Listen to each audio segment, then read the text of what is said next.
FFA year-end review. The FFA renewal. Public comment. Oh, wait a minute.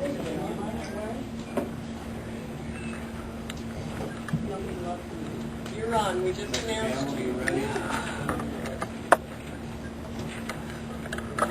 You guys come on.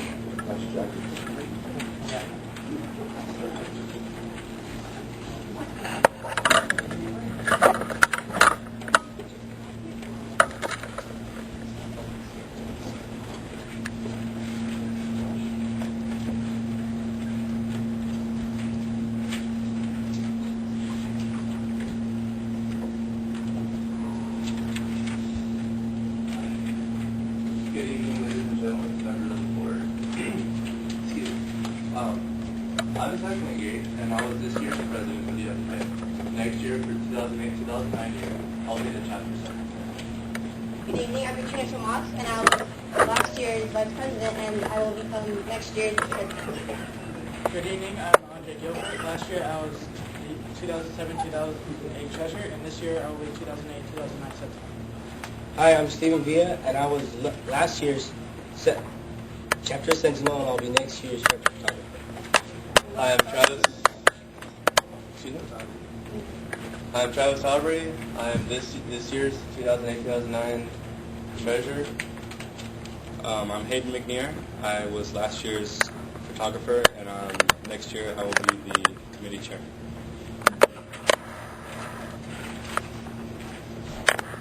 Warren Gonzalez, I'm the 2009 If you'd like to take a look at the little flyer that was passed out, this is a little overview of all of of some of the events that we've had throughout the year. One of the most money-making events that we have is the golf tournament. Our FFA Booster Club holds it at the beginning of the year, and this year we made about $10,000. Next, gummy bears. This was the first time that we held this fundraising activity. It was really successful. We made, I believe, $2,000. We plan to keep on using that one in the future. So, the next item, the opening closing contest. We performed very well. Our novice placed first, and our 18 placed first as well.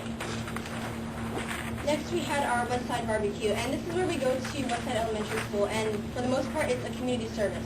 It's helped the elementary school to raise their funds, and that was very successful. After that, we had the BIG and Pre contest, which is a contest for the freshmen, and it's a way to get them involved and to start to see what FFA really is about. And after that, we had our Christmas caroling, which is where we get the members together and we go around and carol around Imperial. That way, we can show Imperial, who the FFA is, and it's just a way for everybody to get together and enjoy the Christmas time. On February 6th, several members of the Imperial FFA participated in the speech contest, with Joe Crothers placing third, George Gonzalez placing sixth. Other members also participated in the job interview contest, with Brian Phillips placing third in the advance, and Rick Mendes placing second in the novice job. On March 19th, a team of Imperial FFA students participated in a Parley Pro contest, placing third, where they practiced their parliamentary procedure skills against other schools in the district.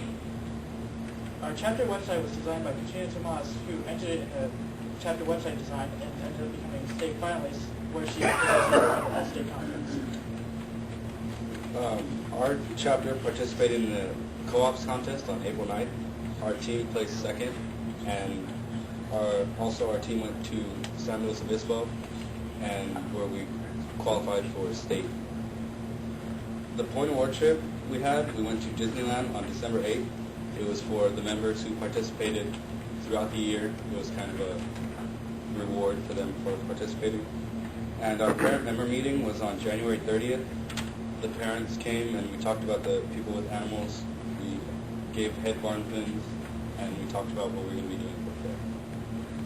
This year, during our midwinter fair, we had around 30 students participate in animal projects. There they worked with their animals and were judged accordingly by the judges, and this year was really successful. Our chapter earned over $72,000 from our members from the animal projects. And region, what region is, Okay. Well, Zach Wingate and Katrina Tomas, they both participated in going for regional offices. And regional offices are held a step above section, when section is higher than chapter. So they've gone 2 times above what they already are. Katrina Tomas ended up getting slated and elected for vice president, and she's holding vice president for region right now. And that's a pretty good that's it. On behalf of the Imperial FFA, I would like to thank all of you for your support throughout the whole year, and we look forward to another year. Thank you. Thank you. Thank you. Does anybody have any questions? Are you melting in your jacket?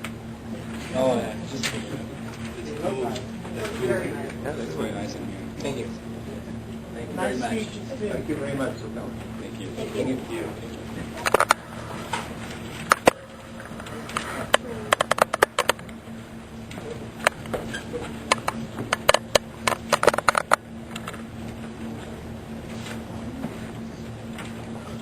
This time we'll hear public comment. The board will hear comments, presentations, requests, and matters not on the agenda. Time limit for speakers is 3 minutes. The board reserves the right to limit presentations.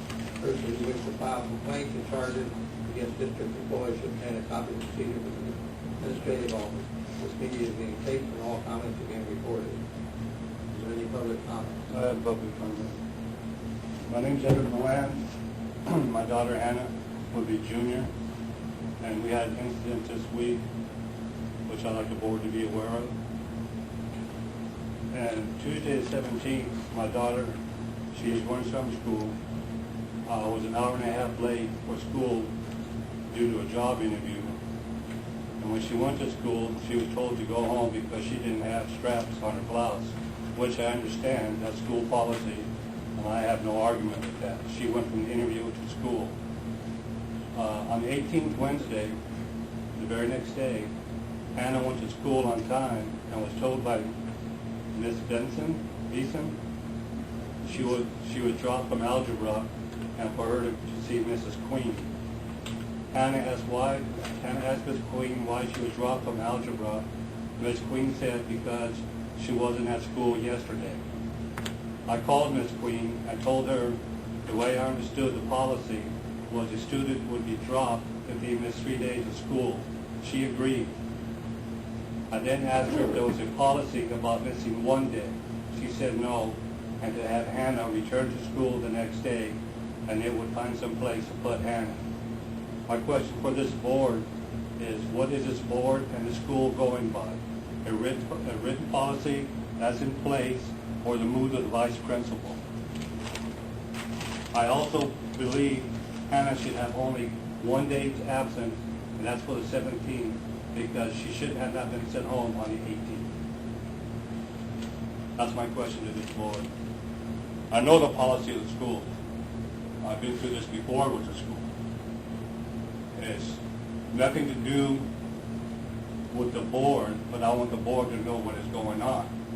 If we have a written policy, Mr. Lopez knows all about policy procedures, because where we work at, we have one that thick. You have to go by policy procedure. I don't care if you're the vice principal or the principal. Just, My understanding is when a student, this is the first day, they're dropped without going to those 3 days. That has been my understanding in the past. Whether that's written policy, I'm not privy to it. I do know that historically that has been the case, so that may have been what the administrator was acting upon. But she showed up. The problem is, if it's not a written policy, it's not a policy. I understand that. You asked how it occurred, and that would be my guess on how that might have occurred. But she Did you didn't. contact the superintendent? She showed up to school, and she No, I have not just came yet. because she knew that that she needed to be at school, and they called her, and she happened to get the job, and so What it came it down was to just like was I a. asked Miss Queen if there was a policy about 1 day. She said no, and that's why Hannah returned to school the next day. But today, when Hannah went to school,